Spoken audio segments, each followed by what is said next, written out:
ಸ್ಟ್ಯಾಂಟಿಂಗ್ line ಅಲ್ಲ ಮಗನೇ ಅದು. ಸ್ಲ್ಯಾಂಟಿಂಗ್ ಲೈನ್ ಬರೀಬಾರ್ದು. Number one one number one ಅಂತ ಹೇಳ್ಬೇಕು. ಬರೀ ಎರೇಸರ್ ಮಾಡಲ್ಲ. ನಂಬರ್ ಒನ್ ಹೇಳ್ಕೊಂಡು ಬರಿಬೇಕು. Number one say number one. ಅಮ್ಮ ಹೇಳ್ಕೊಂಡು ಬರೆದ್ರೇ ತಲೆಗೆ ಹೋಗೋದಿಲ್ಲ. ಅಂದರೆ ಸುಮ್ಮನೆ ನಗಾಡ್ಕೊಂಡಿದ್ರೆ ಆಗಲ್ಲ. ಬರೀ ಹೊಡಿತೀನಿ ನಾನು. ನಂಬರ್ ಒನ್ ಬರೀ ಒನ್. Number one. ನೋಡಿ ಗೈಸ್, ಸೊಪ್ಪೆಲ್ಲ ತಗೊಂಡಿದ್ದೀನಿ, ಬಿಡಿಸ್ಬೇಕು. 10 ರೂಪಾಯಿ ಕಟ್ ಅಂತ ಬಂದಿತ್ತು. ಮೆಂತ್ಯ ಸೊಪ್ಪು ತಗೊಂಡಿದ್ದೀನಿ, ತುಂಬ ಚೆನ್ನಾಗಿದೆ. ನಾಳೆ ಮೆಂತ್ಯ ಬಾತ್ ಮಾಡಬೇಕು. ಸಬ್ಬಕ್ಕಿ ಸೊಪ್ಪು 2 ಕಟ್ ತಗೊಂಡಿದ್ದೀನಿ. ಚಳಿಗೆ ಬೋಂಡ ಬಜ್ಜಿ ಪಡ್ಡುಗೆಲ್ಲ ಆಗತ್ತೆ. ಪಾಲಕ್ ಸೊಪ್ಪು ಸಾರಾದರೂ ಮಾಡ್ಬೋದು, ಜ್ಯೂಸ್ ಆದರೂ ಮಾಡ್ಬೋದು. ದಂಟು ಸೊಪ್ಪು ಅಂತ ತಗೊಂಡಿದ್ದೀನಿ, ಸಾಂಬಾರು ಮಾಡೋಣ ಅಂತ. ಹಸಿ ಅವರೆಕಾಳಿತ್ತು. ತಗೊಂಡು ಇದನ್ನೆಲ್ಲ ಕ್ಲೀನ್ ಮಾಡೋದೇ ಒಂದು ರಾಮಾಯಣ. ಮೇಲಕ್ಕೆ ನೋಡೋಕ್ಕೆ ಚೆನ್ನಾಗೇ ಇದೆ. ಇದನ್ನೆಲ್ಲ ಬಿಡಿಸಿ ಎತ್ತಿಟ್ಕೊಳ್ಳೋಷ್ಟರಲ್ಲಿ ಸಾಕಾಗುತ್ತೆ.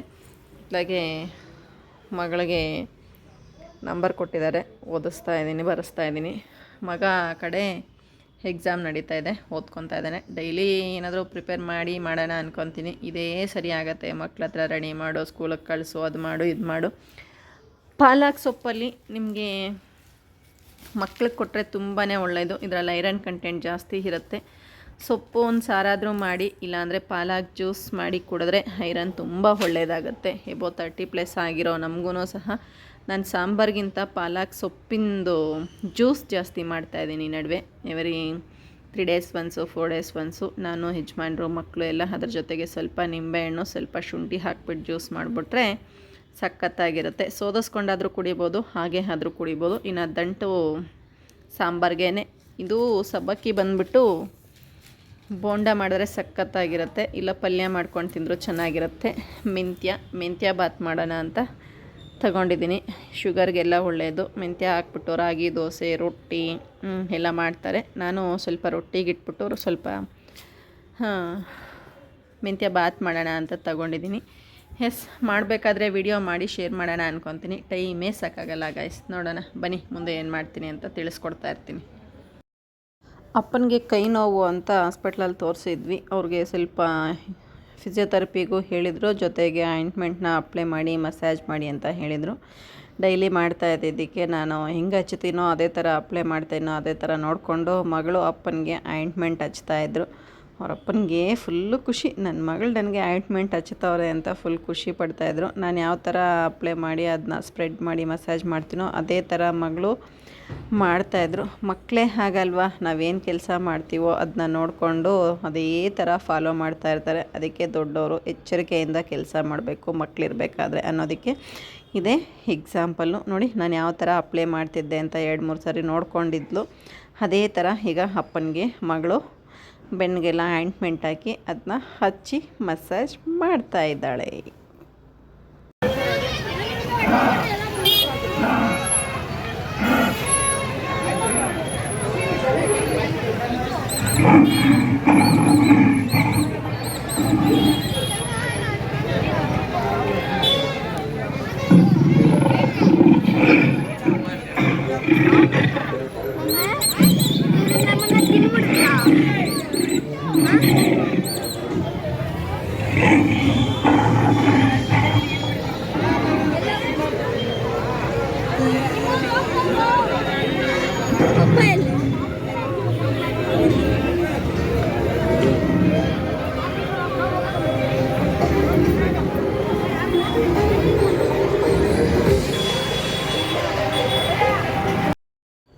ಹಾಗೆ ಕುರುಬ್ರಲ್ಲಿ ಜಾತ್ರೆ ಆಗ್ತಾಯಿತ್ತು, ಹೋಗಿದ್ವಿ. ಮಕ್ಕಳು ಒಂಥರ ಫನ್ನಾಗಿ ಎಂಜಾಯ್ ಮಾಡ್ತಾರೆ. ಅಲ್ಲೆಲ್ಲ ಆಟ ಸಾಮಾನು ಆಗಿರ್ಬೋದು, ದೇವ್ರ ಕೂರಿಸಿರ್ಬೋದು.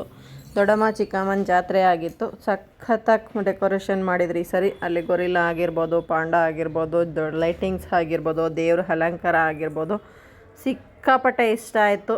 ಕುರುಬ್ರಹಳ್ಳಿ ಕರಗ ದೊಡ್ಡಮ್ಮ ಚಿಕ್ಕಮ್ಮಂದು ವರ್ಷ ಮಾಡ್ತಾರೆ. ಸಖತ್ತಾಗಿತ್ತು. ಅಲ್ಲಿ ಸತ್ಯನಾರಾಯಣ ಸ್ವಾಮಿ ಪೂಜೆ ಮಾಡಿ ಕಳಸ ಇಟ್ಟು ಎಲ್ಲ ಮಾಡಿದರು. ಅಪ್ಪ ಮಗಳಿಬ್ಬರು ಮುಂದೆಗಡೆ ಹೋಗ್ತಾ ಇದ್ದಾರೆ. ನಾವು ಸಂಜೆ ಹೋಗಿದ್ವಿ, ಅಲಂಕಾರ ಎಲ್ಲ ಸಖತ್ತಾಗಿ ಮಾಡಿದರು. ಹೋಗಿ ದೇವ್ರದ್ದು ಬ್ಲೆಸ್ಸಿಂಗ್ ತೊಗೊಂಡು ಅಮ್ಮನವ್ರದ್ದು ಅಲ್ಲಿ ಅರ್ಶಿನ ಕುಂಕುಮ ಬಳೆ ಹೂವು ಎಲ್ಲ ಕೊಡ್ತಾರೆ ಹೆಣ್ಮಕ್ಳಿಗೆ, ಈಸ್ಕೊಂಡು ನಮಸ್ಕಾರ ಮಾಡಿಕೊಂಡು ಬಂದ್ವಿ. ಜಾತ್ರೆ ಅಂತೂ ಸಖತ್ತಾಗಿತ್ತು. ಅಲ್ಲಿಂದ ದೇವ್ರನ್ನ ನೋಡಿಕೊಂಡು ನಮಸ್ಕಾರ ಮಾಡಿಕೊಂಡು ಹೊರಗಡೆ ಬಂದರೆ ಅಲ್ಲಿ ಮಕ್ಕಳೆಲ್ಲ ಆಟ ಆಡಬೇಕು ಅಂದರು. ಆ ಕ್ಲಿಪ್ಪಿಂಗ್ಸ್ನ ಹಾಕೋಣ ಅಂದ್ಕೊಂಡ್ರೆ ಬೈ ಮಿಸ್ಸಾಗಿ ಡಿಲೀಟ್ ಆಗಿಬಿಟ್ಟಿದೆ. ಮಕ್ಕಳನ್ನೆಲ್ಲ ಆಟ ಆಡಿಸ್ಕೊಂಡು ಅಲ್ಲೆಲ್ಲ ಫುಲ್ಲು ಜಾತ್ರೆ. ಏನೇ ತೊಗೊಂಡ್ರು 10 ರೂಪಾಯಿ ಅಂತ ಹಾಕಿದ್ರು. ಕ್ಲಿಪ್ಸು, ಮಕ್ಕಳಿಗೆ ಡೆಕೋರೇಷನ್ಸ್ ಆಗಿರ್ಬೋದು, ಇಲ್ಲ ಹೇರ್ ಬ್ಯಾಂಡ್ಸ್ ಆಗಿರ್ಬೋದು, ನೈಲ್ ಪಾಲಿಶು, ನೈಲ್ ರಿಮೂವರು, ಬ್ಯಾಂಗಲ್ಸು ಎಲ್ಲ ಮುಗಿಸ್ಕೊಂಡು ಫಿಸಿಯೋಥೆರಪಿಗೆ ಹೋದೆ. ಪ್ರೆಸೆಂಟ್ ನನ್ನ ಕಾಲು ಇಷ್ಟೊಂದು ಬೆಂಡಿಂಗ್ ಆಗಿದೆ. ನೋಡ್ತಾ ಇದ್ದೀರಾ, ತುಂಬ ಕೇಳ್ತಾ ಇರ್ತೀರ ಫಿಸಿಯೋಥೆರಪಿ ಈಸಿನಾ ಅಂತ. ಇದನ್ನ ನೋಡಿ ನಿಮಗೆ ಈಸಿ ಅನಿಸಿದ್ರೆ ಈಸಿ ಅಂದ್ಕೊಳ್ಳಿ, ಕಷ್ಟ ಅನಿಸಿದ್ರೆ ಕಷ್ಟ ಅಂದ್ಕೊಳ್ಳಿ. ನನ್ನ ಪ್ರಕಾರ ಕೇಳಿದ್ರೆ ಯಾವುದು ಈಸಿಯಾಗಿ ಮುರ್ಕೊಂಡಿರೋ ಕಾಲು ಮತ್ತು ನಾರ್ಮಲ್ ಲೆಗ್ಗಿಗೆ ಬರಬೇಕು ಅಂದರೆ ಪಟ್ಟಿರೋ ಕಷ್ಟ ನನಗೆ ಮಾತ್ರ ಗೊತ್ತು.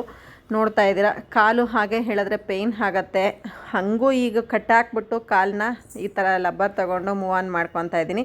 ನಮಗೆ ಗೊತ್ತಿಲ್ದಿರೇ ಫಿಸಿಯೋಥೆರಪಿಸ್ಟು ಆ ಥರ ಮೂವ್ ಆನ್ ಮಾಡ್ತಾ ಇರ್ತಾರೆ. ಏನು ಮಾಡೋದು, ಪೇಯ್ನ್ ಆಗ್ತಾಯಿದೆ. ಅಲ್ಲಿ ಒಳಗಡೆ ಹೋಲ್ ಇರುತ್ತೆ, ಆ ಹೋಲ್ಗೆ ಮುಖನ ಹಾಕಿಬಿಟ್ಟು ನೋವನ್ನ ತಿಂತಾಯಿದ್ದೀನಿ. ಈ ಕಡೆ ಬೆಡ್ನ ಕೈಯಲ್ಲಿ ನೋಡ್ತಾ ಇದ್ದೀರಾ, ಈ ಕಡೆ ಕಾಲಲ್ಲೇ ನೋಡ್ತಾ ಇದ್ದೀರಾ. ನನ್ನ ಆದಷ್ಟು ಟ್ರೈ ಮೈ ಲೆವೆಲ್ ಬೆಸ್ಟ್ ಅಂತ ಕಾಲನ್ನ ಬೆಂಡಿಂಗ್ ಮಾಡೋಕ್ಕೆ ನಾನು ಪ್ರಯತ್ನ ಪಡ್ತಾನೇ ಇದ್ದೀನಿ.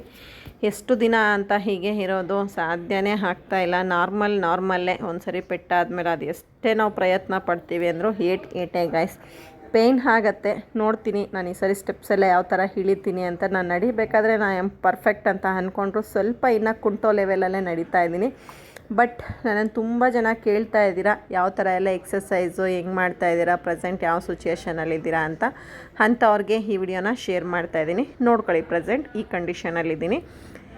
ಆಗಲೇ ಹೇಳ್ದಂಗೆ ನಾನು ಜಾತ್ರೆಗೆ ಹೋಗಿದ್ದೆ. ಏನೇ ತಗೊಂಡ್ರು ಅಲ್ಲಿ clips, nail polish, stickers, nail remover, ತುಂಬ ವೆರೈಟೀಸ್ ಹೆಣ್ಮಕ್ಳಿಗೆ ಬೇಕಾಗಿರುವ ಸ್ಟೇಷನರಿ ಐಟಮ್ಸ್ ಎಲ್ಲ ಹಾಕಿದ್ರು. ಏನೇ ತಗೊಂಡ್ರು 10 ರೂಪಾಯಿ ಅಂತ ಹಾಕಿದ್ರು. ನಾನು ಬೇರೆ ಕಡೆ ಆ ಕ್ಲಿಪ್ಸ್ನ ವೆಲ್ವೆಟ್ ಕ್ಲಿಪ್ಸ್ ಬರ್ತಾವಲ್ಲ, ಈಗ ಆ ಕ್ಲಿಪ್ಸ್ನೆಲ್ಲ ಕೇಳಿದಾಗ 30, 40 ಅಂತೆಲ್ಲ ಹಾಕಿದ್ರು. 10 ರೂಪಾಯಿ ಅಂತ ಹಾಕಿರೋದಕ್ಕೆ ನನ್ನ ಮಗಳಿಗೂ ಸ್ವಲ್ಪ ಸ್ಕೂಲ್ಗೆ ಹೋಗ್ತಾ ಇದ್ದಾಳಲ್ಲ, ಬೇಕಾಗಿತ್ತು, ಅದಕ್ಕೆಲ್ಲ ತಗೊಂಡ್ವಿ. ಇಲ್ಲೆಲ್ಲ ಏನೇ ಇಲ್ಲಿ ಪಾತ್ರೆ ಸಾಮಾನು ನೋಡ್ತಾ ಇದ್ದೀರಾ, 100 ರೂಪಾಯಿಗೆ 3 ಪೀಸು, ಯಾವುದಾದ್ರೂ ತೊಗೊಳ್ಳಿ 100 ರೂಪಾಯಿಗೆ 3 ಪೀಸ್ ಅಂತ ಹಾಕಿದ್ರು. ಈ ಕಡೆ ಲೆಗಿನ್ಸ್ ಆಗಿರ್ಬೋದು, ಬಟ್ಟೆ ಆಗಿರ್ಬೋದು, ಪಾತ್ರೆ ಆಗಿರ್ಬೋದು, ಥರ ಜಾತ್ರೆ ಅಂದರೆ ಜಾತ್ರೆಯಲ್ಲಿ ನಮ್ಗೆ ಏನು ಬೇಕೋ ಎಲ್ಲ ಸಿಗ್ತಾ ಇರುತ್ತೆ. ಬಲೂನ್ಸು, ಮಕ್ಕಳ ಆಟ ಸಾಮಾನಾಗಿರ್ಬೋದು, ಪೊಟ್ಯಾಟೊ ಟ್ವಿಸ್ಟರು, ಮಕ್ಕಳೆಲ್ಲ ಪೊಟ್ಯಾಟೊ ಟ್ವಿಸ್ಟರ್ ಬೇಕು ಅಂತ ಪೊಟ್ಯಾಟೊ ಟ್ವಿಸ್ಟರ್ನ ತಗೊಂಡು ತಿಂತಾಯಿದ್ರು. ತುಂಬ ಎಂಜಾಯ್ ಮಾಡಿದ್ವಿ. ವಿಡಿಯೋ ಖಂಡಿತ ನಿಮಗೆಲ್ಲ ಇಷ್ಟ ಆಗಿದೆ ಅಂದ್ಕೊಂಡಿದ್ದೀನಿ. ವಿಡಿಯೋ ಇಷ್ಟ ಆಗಿದ್ದಲ್ಲಿ ಲೈಕ್ ಮಾಡಿ, ಶೇರ್ ಮಾಡಿ, ಕಮೆಂಟ್ ಮಾಡಿ. ಇನ್ನೂ ಯಾರೆಲ್ಲ ನನ್ನ ಚಾನಲನ್ನು ಸಬ್ಸ್ಕ್ರೈಬ್ ಮಾಡ್ದಿರ ನೋಡ್ತಿದ್ದೀರೋ ದಯವಿಟ್ಟು ಈ ಕೂಡಲೇ ಸಬ್ಸ್ಕ್ರೈಬ್ ಮಾಡಿ.